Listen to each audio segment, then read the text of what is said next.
I attended Irv Gotti's funeral last week, and it was a beautiful service. Condolences to his family once again. There were a lot of speakers there. I think there were a lot of tears, a lot of emotions, a lot of people that I saw in the business that I haven't seen in a long time. But I just told someone yesterday, because I keep talking to people, and when it comes up, they'll say, "You were there? I was there. I didn't see you." And I feel like it's not that I'm hiding at a funeral, but I have this feeling about being at a funeral and like not wanting to be seen because I'm not there to work the room. But let me tell you, there was definitely people working the room at the funeral. So I sat in the pew, I watched the service. His family delivered beautiful speeches about him. His kids, they were breaking down up there, of course, as you could see, how painful this is for them. So my heart really goes out to his family. His brother, shout out to Irv Gotti, he also delivered words that were very emotional. There were people in the industry there. Kevin Liles, the former head of Def Jam, who worked really closely with Irv, he gave a speech. Angie Martinez, y'all are very familiar with radio personality. Angie was up there. She had some great words as well. So there were a lot of people in attendance. Jay-Z was there. I'm sure you saw this. It's funny. I saw a post online. There was a clip of Ja Rule speaking at Irv's funeral. And in the clip, you could see, like, obviously everyone was listening to Ja's words because him and Irv were very close, and it was really sad, and it was hard for him to get through the things that he wanted to say, especially sitting there and for me, just kind of being around early on in his career and seeing the interaction between the two and just how close they were. So it was heartbreaking.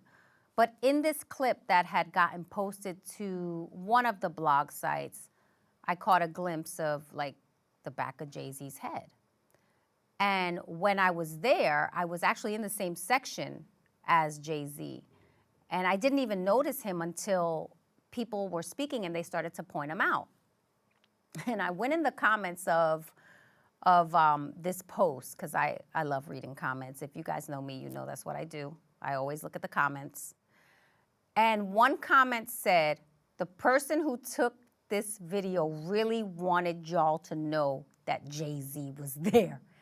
And I thought that was interesting because I said, yeah, it was weird the way they had framed the clip of Ja Rule talking. You could see Jay-Z from the back, and he's so obviously Jay-Z. His hair is so distinct. You know it's him.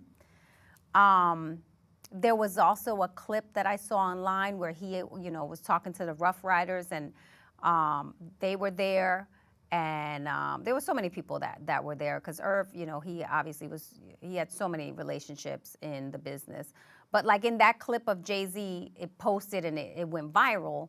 And I was like, of all the clips, like it's the clip of, I guess the biggest celebrity in the room is the one that people are going to send videos out of, right? So it wasn't like, yes, he was in attendance, and I saw that he was there afterwards because people, and Irv was a big part of Jay-Z's career. If you know the history and how Jay, worked with Irv on so many different projects early on when he was at Def Jam, you know that. So of course I thought it was great that he came to pay his respects and show, but it's just the way the stuff goes viral just because somebody is there. My goodness. I'm like, we're at a funeral and people are like sneaking these videos, because I don't know who took the video, but clearly they snuck the video and wanted to get the picture of Jay-Z or his head in the background. So it was interesting to me when I saw that. I always look at how things go online because I didn't see a lot. That's what I respect that I didn't see a lot online afterwards. people were telling me like, oh, I didn't even see you there. I'm like, yeah, because I wasn't trying to be seen. Like I was going to pay my respects. But condolences to his family. The service was beautiful. The preacher that spoke, I don't know her name, but she seemed a little nervous. And I don't know if it's because she kept saying something like, I've never spoken to this type of an audience before, because the turnout was a big turnout. It was Irv Gotti. There were a lot of people in attendance. And there were a lot of stories shared about, how he touched their lives and, just how important he was to his family.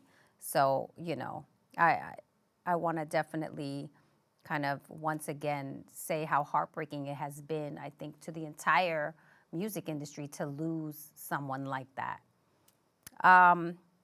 But the internet is going to always internet.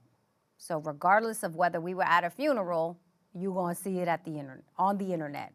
And I did see it on the internet, and I did go in the comments. And I don't know what's going on in these comments. I feel like I'm kind of obsessed with going in the comments just to see. It's the psychology of it all, right? Because I'm very, very careful about what I say in a comment. Because if I wouldn't say it to your face, then I'm not saying it in a comment. And I think the comments, there's a lot of people who I don't know if it's like we call them bots, but it's a lot of people out there that you're like, why are they saying this? Why are you just jumping in? They don't really know people, so it's just some weirdo stuff to me. But then I'm like, when artists are posting things, they want these type of comments because all of this engagement and all of these comments, it's monetizable. Is that a word? Monetizable? Did I just make it up? Internet beefing has become a thing. And the comment engagement, I think, fuels the internet beefing, and the internet beefing, it's like cyclical. It fuels the negative comments. I love to see positive comments. I love to see compliments, but I always feel like that comes online when you know people. So when I see positivity, it's like an actual real social media community, right? So it's like when your friends post something, or they achieve something in their life and everyone jumps in and says congratulations, or there's a lot of warmth and engagement from people when they lose someone in their life and they post them, and then you see people kind of that you don't really see commenting. They actually drop a comment to show support and love. So I do see the positivity, but the negativity comes from a lot of the stuff that gets posted in the media, because it's like people just are jumping in to make sure they want to say something negative. I've been told by other colleagues, Kim, don't read the comments. Don't jump in the comments. Don't speak. I'm like, why not?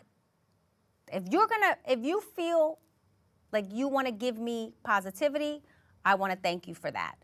But if there's some negativity in there, I'm like, well, why can't I say something negative back? I know, I shouldn't be negative.